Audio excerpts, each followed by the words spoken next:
Yang pertama saya kaget, terkejut, menyayangkan, sekaligus saya jengkel gitu.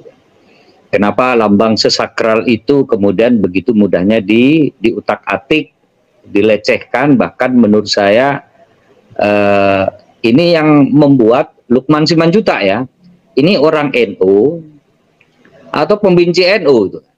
Benar saja ya apa yang disampaikan oleh sahabat Malik Haramain. Saya sepakat dengan beliau bahwa yang melakukan ini sudah pasti bukan orang NU. Kalaupun orang NU hanya ngaku-ngaku saja, tidak mungkin dia kader NU lalu berpikiran kayak iblis seperti ini.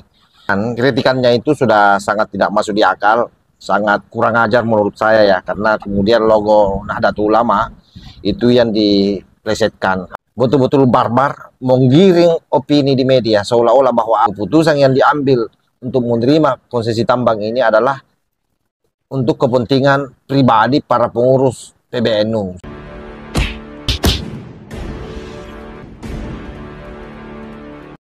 Assalamualaikum warahmatullahi wabarakatuh. Om Swastiastu, Namo Buddhaya, salam kebajikan. Kembali viral terkait soal tambang yang merupakan konsesi dari pemerintah yang diterima oleh PBNU. Hal ini bahkan kritikannya itu sudah sangat tidak masuk di akal, sangat kurang ajar menurut saya ya, karena kemudian logo Nahdlatul Ulama itu yang diplesetkan. Hal ini beredar viral awalnya di salah satu platform media sosial, di platform X atau yang selama ini kita kenal dengan Twitter. Dan hal ini dirilis oleh beberapa media online, salah satunya itu adalah tv1.com ya. Jadi salah satu media online yang dikelola oleh TV1 mungkin. Orang yang melakukan ini adalah merupakan pembenci Nahdlatul Ulama. Jadi kalaupun ngaku-ngaku kader, itu sangat tidak masuk di akal kalau dia kader Nahdlatul Ulama. Karena kalau kader tahu betul seperti apa prosesi sakralnya lambang Nahdlatul Ulama itu dibuat oleh Kiai Haji Muhammad Ridwan. Oleh karena itu, siapapun yang melakukan ini, mudah-mudahan saja hidupnya akan baik-baik ke depan. Mudah-mudahan dia tidak kualat lah. Bahwa NU menerima konsesi tambang, saya kira memang wajar kalau itu didiskusikan. Tetapi tidak boleh kemudian para pengkritik ini skeptis dalam hal melakukan kritikan terhadap NU. Apalagi kalau dia ngaku-ngaku NU ya. Tapi yakinilah, sekali lagi ini adalah pembenci Nahdlatul Ulama yang memang mau melihat NU ini hancur. Karena ada satu analisa bahwa kalau ingin menghancurkan Indonesia maka sederhana, hancurkan NU. Nah sementara NU ini adalah merupakan organisasi yang paling besar di Indonesia, organisasi yang paling kuat, dan juga organisasi yang tidak pernah memiliki sejarah melawan terhadap NKRI. Bahkan ikut andil mendirikan Negara Kesatuan Republik Indonesia. Karena itulah kenapa pemerintah dalam konsesi soal tambang ini memberikan kepada Nahdlatul Ulama sebagai salah satu organisasi yang ikut andil mendirikan negara ini. Dan bagi kita, apa yang diberikan oleh negara itu juga baru secuil, ya paling tidak sampai ribuan hektar lah, paling ratusan hektar, atau mungkin juga tidak sampai ratusan hektar, bahkan bisa jadi hanya puluhan hektar. Itu masih belum sebanding dengan jasa-jasa yang selama ini diberikan oleh ulama-ulama NU terhadap negara ini. Bila dibandingkan misalnya dengan mereka para pengusaha-pengusaha kaya yang ada di luar sana yang mengelola tambang yang tidak jelas bagaimana pengelolaannya, termasuk CSR-nya, AMDAL-nya. Dan kalau dikait-kaitkan misalnya dengan hasil Batsul Masail Nahdlatul Ulama yang pernah memang dilakukan sebelumnya soal pengelolaan tambang ini haram, saya kira keharamannya itu karena prosedur yang tidak benar, yang tidak ikut aturan, dan seterusnya. Lalu apa bedanya misalnya dengan ayam? Ayam saja itu bisa menjadi haram kalau itu ayam curian kan? Apalagi kalau disembelih juga tidak benar. Nah, hal itu juga sudah diungkapkan oleh Ketua PBNU. Oleh karena itu, banyak orang Nahdlatul Ulama yang kemudian ngamuk-ngamuk, marah dengan kejadian ini, dan salah satunya itu adalah kader muda Nahdlatul Ulama, namanya Abdul Malik Haramain. Dan wajar saja kalau beliau marah dengan plesetan logo Nahdlatul Ulama ini. Bagaimanapun juga, sahabat Abdul Malik Haramain ini adalah merupakan salah seorang mantan Ketua Umum PBPMI yang merupakan salah satu organisasi mahasiswa di bawah koordinasi Nahdlatul Ulama. Bagaimana beliau menyikapi ini? Kita simak secara bersama-sama. Yang pertama, saya kaget, terkejut, menyayangkan, sekaligus saya jengkel gitu. Kenapa lambang sesakral itu kemudian begitu mudahnya diutak-atik, dilecehkan, bahkan menurut saya ini yang membuat Lukman Simanjuntak ya, ini orang NU atau pembenci NU. Mudah-mudahan Lukman Simanjuntak itu kalau melihat video ini mudah-mudahan bukan orang NU, sehingga wajar kalau kemudian membenci NU. Tapi kalau Lukman Simanjuntak ini NU, berarti NU-nya salah deh, NU-nya sesat gitu.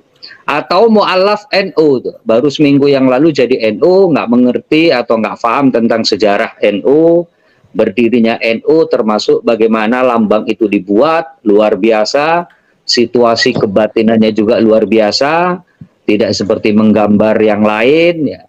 Karena itu saya menganggap lambang NU itu salah satu atau nomor 2 gambar lambang sakral selain lambang negara kita. Lambang negara kita itu sampai untuk mempertahankan, menjaga kesakralan lambang negara kita itu sampai ada undang-undangnya, Pak.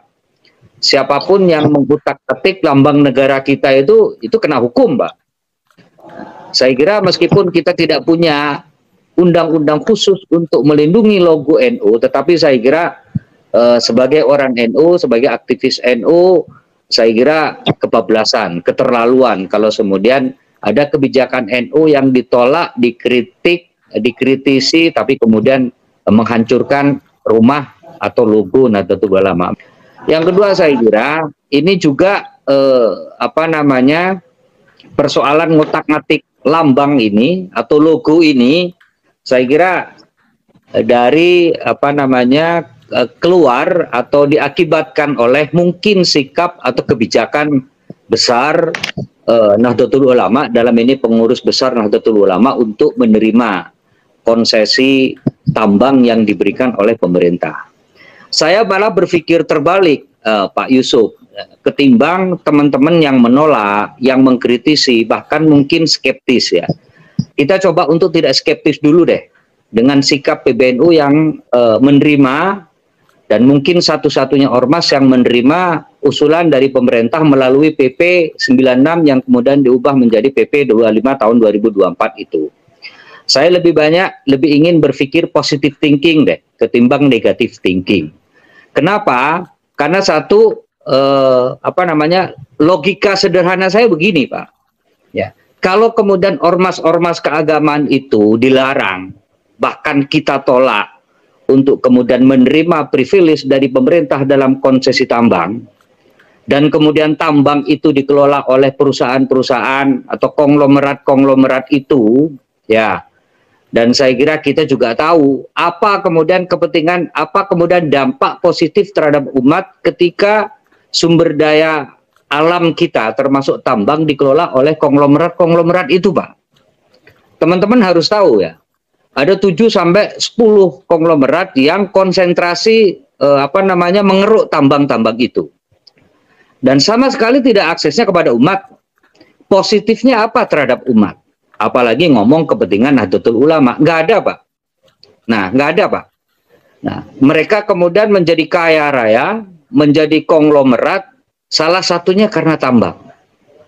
Ya, memang mereka mengeluarkan CSR, Corporate Social Responsibility. Saya kira ini harus menjadi kesadaran kita bersama-sama, gitu kan. Dan Corporate Social Responsibility atau CSR yang mereka keluarkan itu 1-2%, Pak, dari hasil yang dikeruk dari tambang itu. Dan kita tidak pernah mendapatkan laporan fair kepada publik seperti apa pertanggungjawaban 1-2% CSR itu, Pak. Nggak jelas, Pak. Coba cek perusahaan tambang manapun itu nggak pernah menjelaskan kepada kita bentuk CSR-nya apa, pertanggungjawabannya berapa jumlah 1-2% itu, berapa keuntungan laba mereka. Banyak perusahaan-perusahaan besar, Pak, dan mereka menjadi kaya raya tanpa kemudian umatnya juga mendapatkan tetesan positif dari bisnis atau usaha mereka, terutama dari tambang. Belum kemudian AMDAL dan seterusnya itu. Makanya saya berpikir positif, Pak. Saya berpikir begini, Pak. Negara ini atau bangsa ini sudah lama lupa dengan perjuangan para tokoh-tokoh di organisasi-organisasi besar itu. Saya dulu pernah memimpin ketua Pansus Ormas, Pak. Nah, di bab terakhir tentang undang-undang Pansus, undang-undang Ormas itu kita beri, Pak, pasal khusus, Pak, bagi organisasi kemasyarakatan, keagamaan, yang berdiri sebelum kemerdekaan ini, sebelum bangsa ini merdeka, maka kita kasih privilege besar, Pak. Kita kasih keutamaan besar, Pak. Kita kasih semacam special treatment, Pak, agar mereka tetap eksis sebagai organisasi besar kemasyarakatan. Kenapa? Lagi-lagi karena sumbangsi kontribusi mereka terhadap memerdekakan bangsa ini dan mempertahankan kemerdekaan kita ini. Nah, sekarang kita bandingkan, Pak. Mau apa negara ini dikuasai oleh, mohon maaf, perusahaan-perusahaan tambang yang tidak jelas komitmen umatnya itu, ataukah kepada organisasi-organisasi yang udah jelas, Pak, kontribusinya, Pak.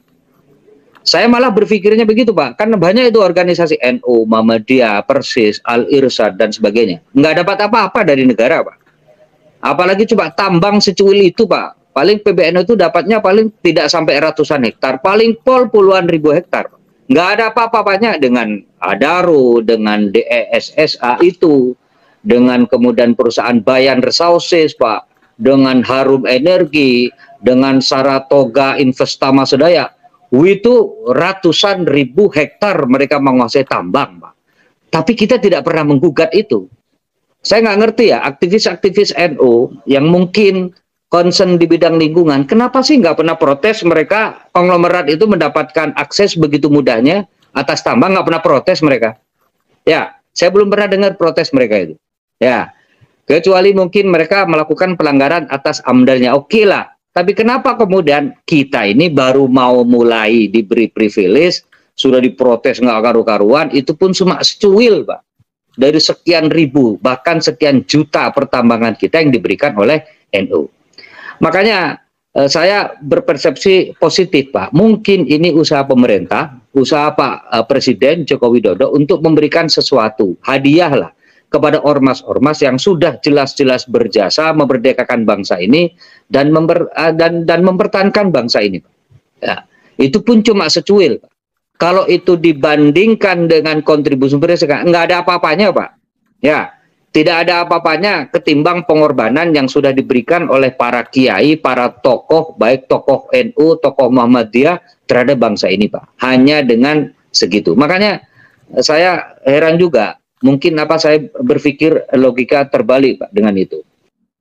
Oke, kita sudah dengar ya. Jadi benar saja ya apa yang disampaikan oleh sahabat Malik Haramain. Saya sepakat dengan beliau bahwa yang melakukan ini sudah pasti bukan orang NU. Kalaupun orang NU hanya ngaku-ngaku saja, tidak mungkin dia kader NU lalu berpikiran kayak iblis seperti ini. Mengkritik, tetapi kritikannya sangat tidak substansial, sangat tidak kontekstual, betul-betul barbar, menggiring opini di media seolah-olah bahwa apa yang diambil oleh Nahdlatul Ulama, keputusan yang diambil untuk menerima konsesi tambang ini adalah untuk kepentingan pribadi para pengurus PBNU. Saya sangat yakin bahwa ke depan ini, kalaupun misalnya ini berjalan dengan baik, tambang-tambang ini dikelola dengan baik, yang tentu bukan lembaga NU yang mengelola, tapi ada lembaga keuangan yang kemudian membuat perusahaan untuk mengelola ini. Dan pasti akan dikelola secara profesional dan berdampak baik untuk seluruh warga Nahdlatul Ulama. Nah, itulah sesungguhnya kenapa konsesi tambang ini diterima. Karena memang organisasi NU ini adalah organisasi yang besar. Banyak umat yang hidup di dalamnya. Terutama bagaimana lembaga-lembaga pendidikan kita, lembaga kesehatan kita, lembaga sosial kemasyarakatan yang dikelola oleh orang-orang NU. Semuanya ini saya yakin dipikirkan oleh PBNU sehingga mengambil kesimpulan untuk menerima konsesi ini. Dan bagi saya persis apa yang dipikirkan oleh sahabat Malik Haramain. Ini baru secuil, tidak setimpal dengan perjuangan orang-orang Nahdlatul Ulama yang selama ini berjibaku mempertahankan negara kesatuan Republik Indonesia, ikut berjuang mendirikan negara ini. Begitu DITI menyerang negara, pasang badan lagi Nahdlatul Ulama, Ansor Banser banyak yang menjadi korban. Dan yang paling baru-baru ini kita ingat bagaimana ormas bajingan FPI dan HTI. Kita tahulah seperti apa posisi Nahdlatul Ulama kala itu dengan seluruh badan-badan otonomnya. Pasang badan untuk menjaga harkat dan martabat bangsa kita agar tidak runtuh akibat daripada ulah-ulah ormas-ormas bajingan ini. Karena itulah gampang sebenarnya men-tracking ini. Yang melakukan ini, saya punya keyakinan adalah orang-orang yang memang memiliki kebencian yang sangat dalam terhadap NU. Sekali lagi, untuk menghancurkan Indonesia ini, maka hal yang pertama yang harus dilakukan oleh orang adalah menghancurkan NU. Itu adalah hasil penelitian yang saya kira seperti itulah adanya. Ketika NU mengelola tambang, orang-orang ini semua menilai bahwa NU akan semakin kuat, kita akan semakin susah untuk merusak bangsa Indonesia ini. Wallahul muwaffiq ila aqwamit thoriq. Wassalamualaikum warahmatullahi wabarakatuh.